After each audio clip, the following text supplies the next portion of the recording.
In a small, sunlit village nestled between rolling hills and deep, ancient woods, there lived a family whose life revolved around the simple things. Warm meals shared at a humble wooden table, laughter that spilled into the evening air, and the comforting rhythm of love holding them together, even in their struggles. The mother, Mira, was the heart of the family. Her hands were calloused from years of labor in the fields, yet her touch had the softness of a healer. Her voice was steady, always reassuring, even as it carried the weight of 1,000 sacrifices that none of her children fully understood.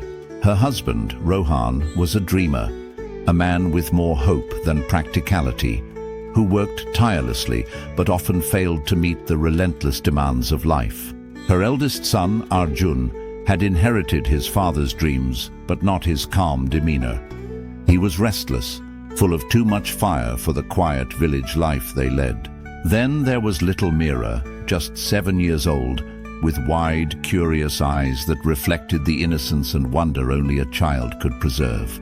Mira had a way of anchoring them all, a steadying presence in the constant ebb and flow of their lives. To say Mira worked hard was an understatement. She woke before the sun to knead dough for bread, stayed up late mending clothes by dim lantern light, and in between managed to offer kind words to the old widow next door, tend to the flowers lining their modest home, and soothe her restless son's frustrations whenever life felt too small for him. But Mira held her burden silently. It was only when no one was looking, when the fields were still or the children were tucked in bed, that she let her exhaustion show. She would sit quietly under the stars, her hands resting on her lap, her back bent not only by years but by an invisible weight. It was as though she carried not just her family's burdens, but something greater, something unseen by those around her. Life, as it often does, moved forward in its relentless, indifferent march. The family worked, laughed, argued, and celebrated small joys. Arjun grew more impatient with the limits of village life. He dreamed of going to the city, of becoming more than what he saw in their quiet enclave. Mira wanted a new doll she'd seen in the market. Rohan watched the weather nervously, knowing one bad season of crops could ruin them. Then came the flood. The storm swept through the hills one night with a fury no one had predicted. Rain came down in torrents, thunder cracking the sky open like it had a vengeance. The small river that curved around the edge of the village swelled beyond its banks, roaring louder than even the cries of frightened villagers who tried to gather what they could and flee to higher ground. Mira was the first to realize the danger to her family. Their home was on the lowlands, vulnerable to the surging water that had already begun creeping into the house. Mira woke her children, her voice calm but urgent. "Arjun, take your sister and go," Mira said, pressing a small bundle of food into his hands. "Head for the temple on the hill. It's safe there." "But what about you?" Arjun asked, his voice shaking. His usual fire was gone in the face of the chaos around him. "I'll be right behind you," Mira promised. "Go now, trust me." With hesitant steps, Arjun picked up Mira, who was too frightened to protest, and ran into the storm. Rohan helped Mira gather what little they could carry, the water now rising to their ankles inside the house. She pushed him toward the door. "Take care of them. I'll secure the house," she said firmly. Rohan hesitated, but the urgency in her eyes left no room for argument. With a final glance back, Rohan turned and left, disappearing into the storm to join their children at the temple on the hill. As the floodwaters continued to rise, Mira worked to keep the rising tide from sweeping away what little they had left. It was a futile effort. The river was a force too powerful, too primal. It didn't care about their modest home or their simple lives. Mira knew this wasn't about saving possessions, it was about saving them. As the water reached her knees, she made her way outside, struggling against the current, toward the old wooden gate that had always served as a boundary between their home and the world beyond. She saw something then.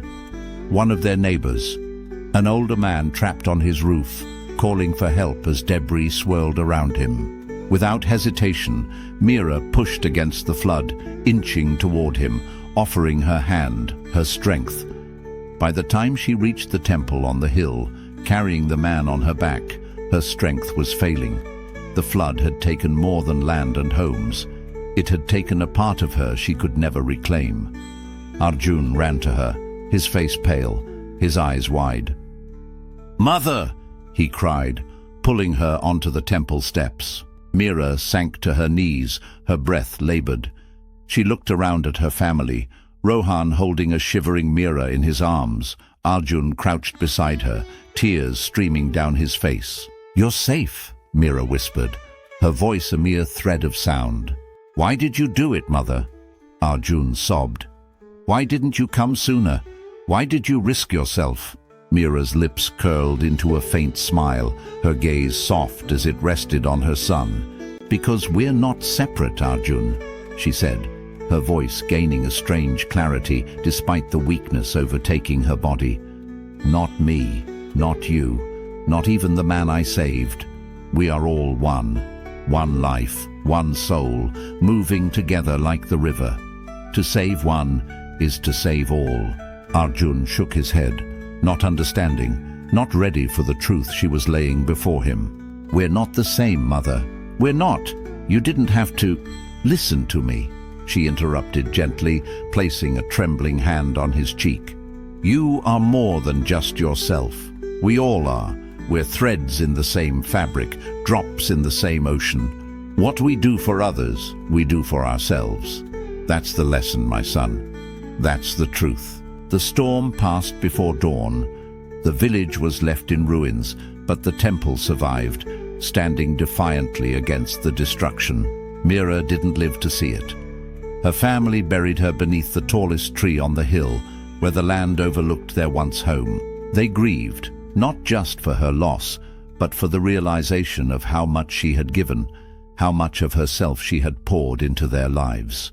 It took years for Arjun to truly understand her words. He left the village, as he'd always dreamed, and found success in the city. But he carried his mother's teachings with him, letting them guide his actions. Each time he helped a struggling stranger, each time he gave to someone in need, he felt her presence. Over time, the fragments of her lessons began to crystallize in his mind. One evening, standing on the balcony of a tall building and gazing at the glowing city lights below, he looked to the stars above and felt it all click. The great, boundless web of existence that his mother had tried to describe. He imagined her, not as a lost voice, but as part of that endless expanse. He understood then that her sacrifice had not been an end, but a continuation, emerging into something greater. "We are one," he whispered into the night, the words carrying both pain and peace. Mira's life had been a testament to a simple but profound truth. We are all part of the same infinite soul, flowing like rivers that meet the sea. Her death was not a loss, it was a gift, a reminder that love and sacrifice transcend the small, fleeting barriers we call individual existence. And so, even as Arjun's tears slipped silently down his face, they fell not in sorrow, but in reverence for a life that illuminated their shared place in the grand, interconnected universe.